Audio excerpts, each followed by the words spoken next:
Bom, retomando agora aqui, módulo 3, narrativas compartilhadas, entrevistando o querido Ademir Feliziani, tá?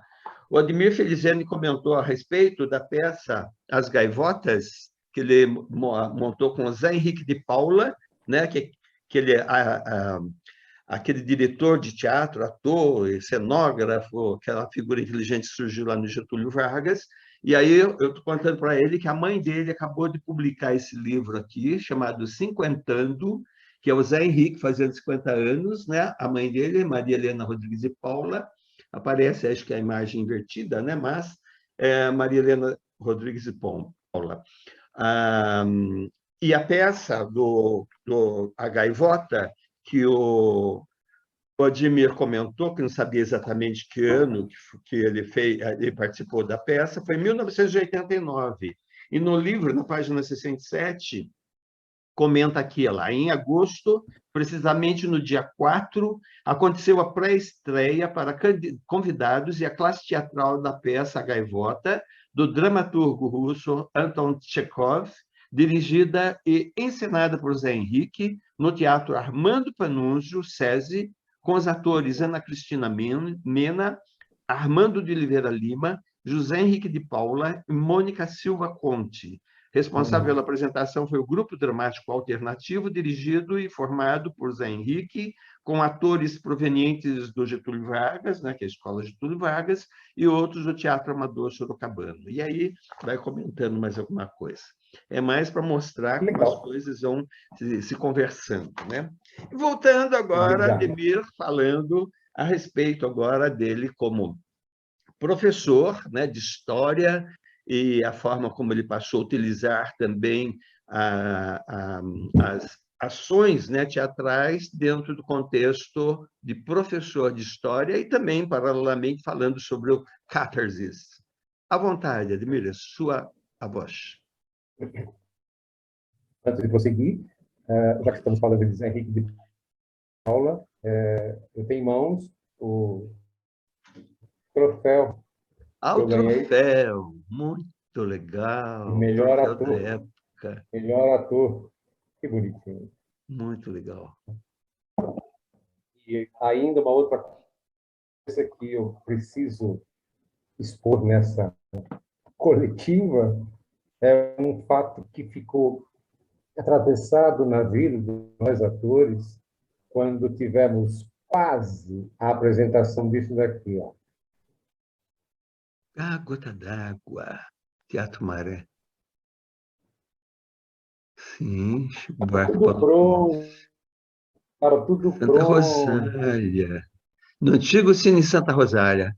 Muito bom. E, de repente, onde é o Világio, né? O É shopping que onde fechou hoje é o também, Világio, Shopping Világio. esse trabalho foi interrompido, estava tudo pronto, elenco prontinho, peça pronta, o Corpo de Bombeiro não autorizou a apresentação naquele espaço.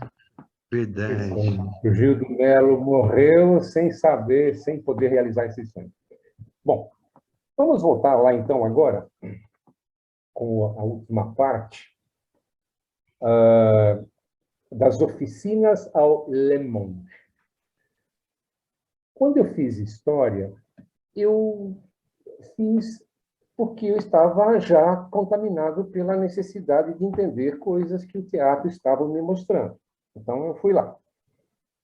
Fiz o curso de História na Uniso, comecei a dar aulas no próprio Dom Aguirre, e, de repente, eu fui misturando a sintonia, misturando a questão do interpretar contextos. E, de repente, nós tínhamos uma coordenadora lá, que ela entrava na sala de aula, às vezes, passava de porta aberta e via uns 4, 5 alunos escondidos atrás da cortina, e eu em pé na mesa, e interrompia, e ela ficava, o que está acontecendo? Falei, isso aqui é a Revolução Francesa. Isso aqui é os jacobinos, girondinos escondidos para derrubar o rei que está na mesa. Então, ela falou, eu queria ter tido aula assim.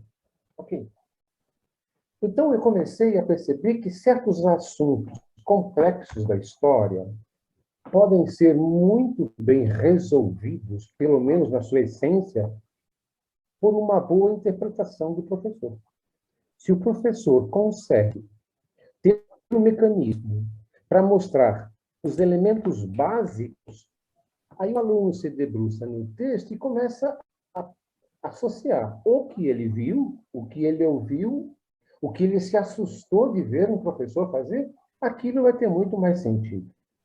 Então, lá no Dom Aguirre, fiquei conhecido pelo professor de Revolução Francesa, professor da Revolução de 30. A Revolução de 30 é um treco que na apostila, qualquer livro de história, é uma artimanha pior que a CPI da Covid, sabe? Um monte de coisas que estão acontecendo e, de repente, se você coloca alunos como protagonistas, você fala, você é uma pessoa, você é Antônio Carlos, você é de Minas, tal, sai correndo, vem para cá, pá, pá, pá, pá, pá, acontece, dá um tiro, pum, a aula passa em questão aquilo que o professor ficaria com o giz e com a saliva em 50 minutos, em 10 minutos, 15, os alunos entram no rolo e depois tem muito mais facilidade para poder chegar ao texto.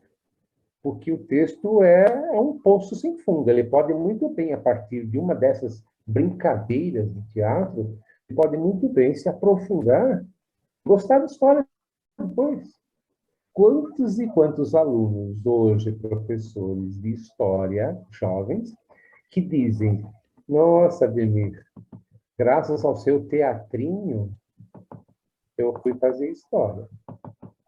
Eu tenho alunos de história do Veritas, do Dom Aguirre, tenho um aluno 2, da Facens, que eu dei aula na Facens. Então, eu marquei presença com esse meu teatrinho em sala de aula. Também usei um outro artifício, que é fazer fotonovela da Revolução Francesa. Levava os alunos numa área de mato, sei lá, o fundo da escola, e dava papel para cada um, os grupos em si, e fotografava os lances.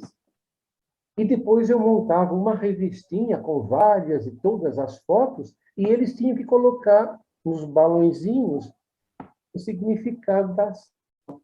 Eu tenho esse caderno até hoje, feito em 1999, cara, de uma escola.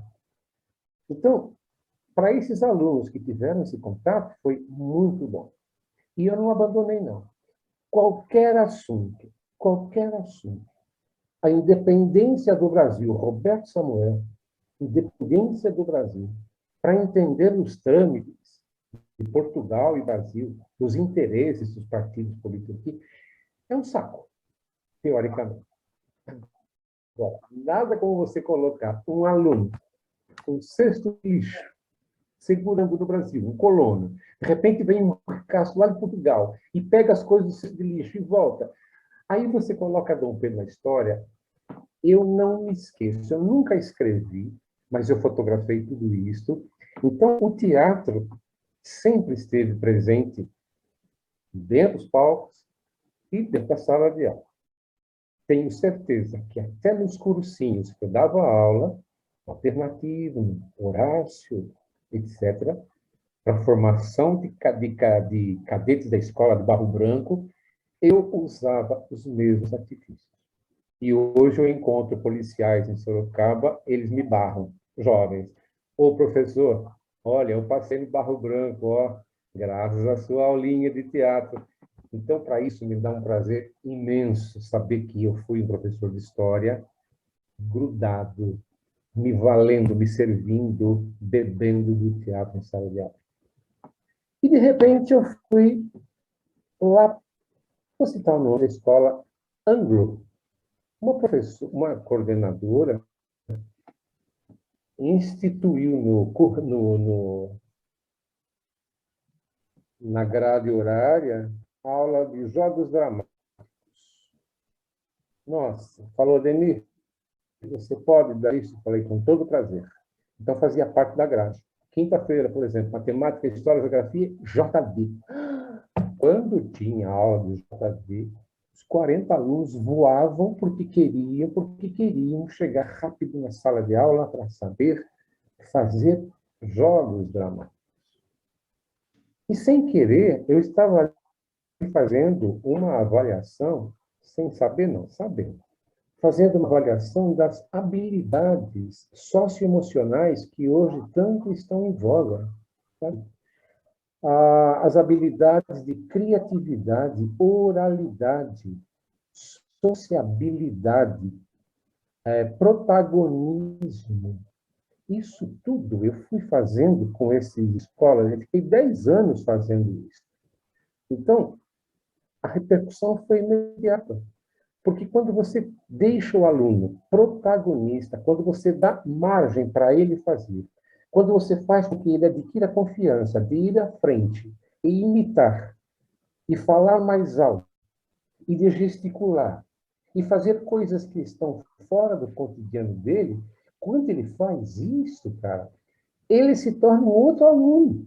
Ele se torna uma outra pessoa com capacidade de apresentar um trabalho de história, matemática, geografia, sei lá o que for, porque ele está liberto dos gestos, da sonoridade. Cala a boca em sala de aula. Cala, não fala, não falem, por favor, não falem.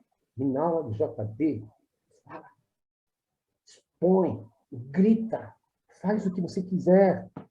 Então, foi muito marcante isso. Essas aulas de jogos dramáticos, elas acabaram se transformando em oficinas. Elas foram extintas da grade, mas eu continuei, depois que a escola fez um teatro muito bonitinho e deixou a meu critério fazer essas oficinas no contraturno, né? Então, à tarde, interessados iam para lá e eu dava pequenas esquetes, textos.